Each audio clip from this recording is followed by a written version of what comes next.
I hope you guys had a good Thanksgiving. I know I did, and I want to thank my Australian viewers for repeatedly pointing me to this show, Pinkie. Not to be confused with, the other Pinkie. This, in fact, may be the first show that I'm reviewing an episode for that never aired in America. But from what I hear, it airs like all the time over there. The closest relative I can think of to this show is Johnny Test. From a copy-paste story and concept to really cheap animation, and when I say cheap animation, I mean cheap. When I saw this cartoon, I legitimately thought it was some kind of webtoon, because it looks like it was made with GoAnimate. You guys found a ripe one. So let's tear it apart. The concept of the show is something that they never explain in this episode. The closest thing we get is the theme song, which says that this girl's friend lives inside her phone and has a bunch of magic. Wikipedia says that Nina, our main star, got a cell phone for her birthday, and that makes all of her wishes come true. Unfortunately, each episode has them go wrong with hilarious results. Sound familiar? Yeah, this is a Fairly Odd Parents ripoff. Oh, and it came out in 2009 if you're wondering. This particular episode starts with Nina wanting to go to a party hosted by the popular girl that she doesn't like. I was tempted to count all the cliches that the show is made out of, but I wanted this review to be less than an hour long, and it's already late as it is. I'm invited.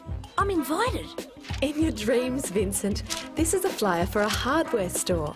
Are you sure that this wasn't some 4th graders GoAnimate project? Because it looks like some 4th graders GoAnimate project. What shall it be?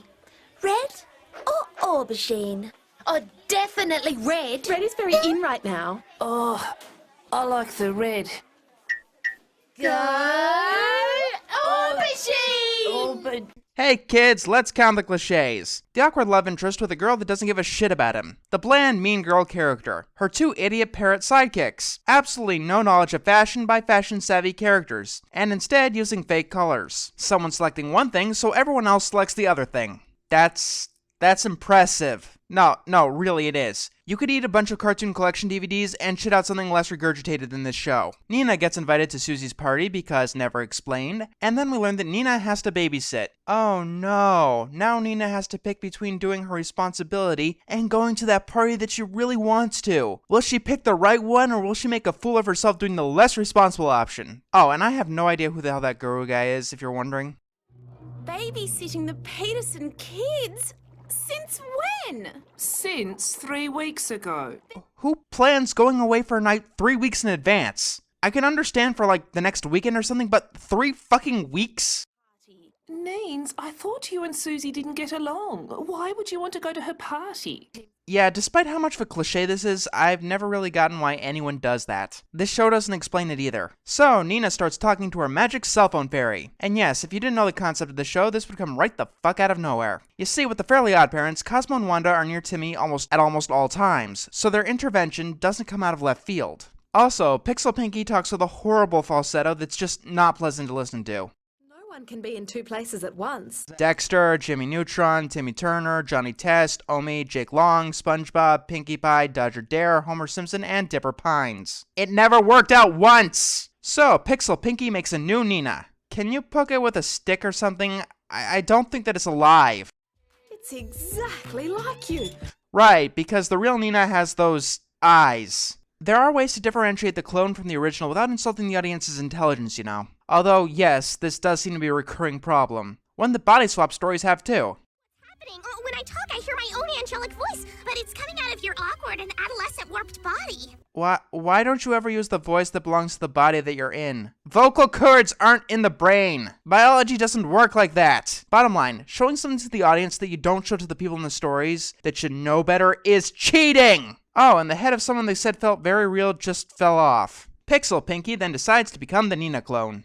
It's like I'm talking to my reflection. Yes, because your reflection is constantly derping at all times. So it's decided that the clone will be babysitting. I don't get what Pinkie's powers or role is, but I'm sure that there's a better way that this can be done. So they decide to run a test by sending Pinkie to dinner. And seriously, who the fuck is that guru guy? He doesn't do anything but sit there.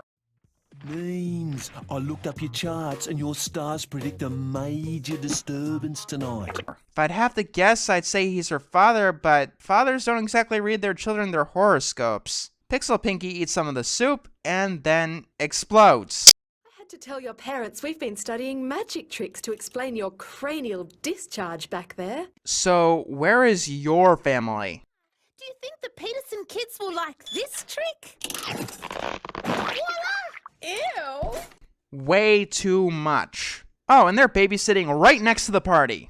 Because potatoes. Okay? First, the babysitting gig is 3 weeks in the future, and now you're telling me that you've never been to their house before. I'm assuming that you at least know who these people are. When the kids watch a Barney ripoff, that drives Nina over the edge. Yeah, sending your magical servant to do your work. That's nice. Yeah, when that happens to the Fairly Odd Parents, they kinda got upset about that. We're doing this? For real? We're right next door. Those kids aren't going anywhere. What could possibly go wrong? Dumb ways to die. So many dumb ways to die. Dumb ways to die. So many dumb ways to die. So, Nina tells Pixel Pinkie to babysit, and wants a spectacular entrance to the neighbor's party. She gets a rocket up her ass and flies into Susie's pool. Then everyone starts going in the pool, and we learn that Pixel Pinkie is tied to the phone. When it gets waterlogged, so does Pixel Pinkie. This goes absolutely nowhere, and Pixel Pinkie wants ideas. The idea is hide and seek. This works about as well as you think, as Pixel Pinkie doesn't even know how to use a fucking door. Being Nina is harder than I imagined. These door things take some getting used to. Who the fuck are you talking to? You're supposed to be hiding. Hey, check out Nina. She's climbing a tree. Hey, look, it's someone no one cares about doing something completely uninteresting. So the twins go right into a stranger's backyard, one that was gated off. Oh, dude, did I hear a little kid's voice? Totally. Hey, listen, it's something that I couldn't possibly care about and it wouldn't affect me in any way. They point to Pixel Pinkie, whose arm has fallen off because that's not horrifying in the slightest. I should have never tried to do two things at once. Next thing you'll be telling me is that it's wrong to hit people, or that it's wrong to steal. Nina starts running and hiding because, I don't know, when she runs to her crush. They have some not very interesting conversations. Do you like red? One of my favorite primary colors. Oh my, it's one of your favorites, and not your favorite when there's only 3 options. I'll take it as a no, you don't like red. Nina gets back to find that the twins are hiding.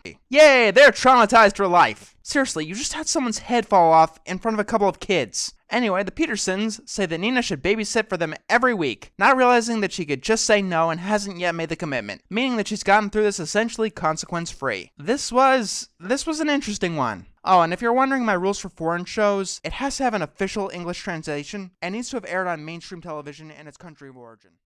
Here's our generic song. It sounds like hundreds of other songs. Things are always nice in this song.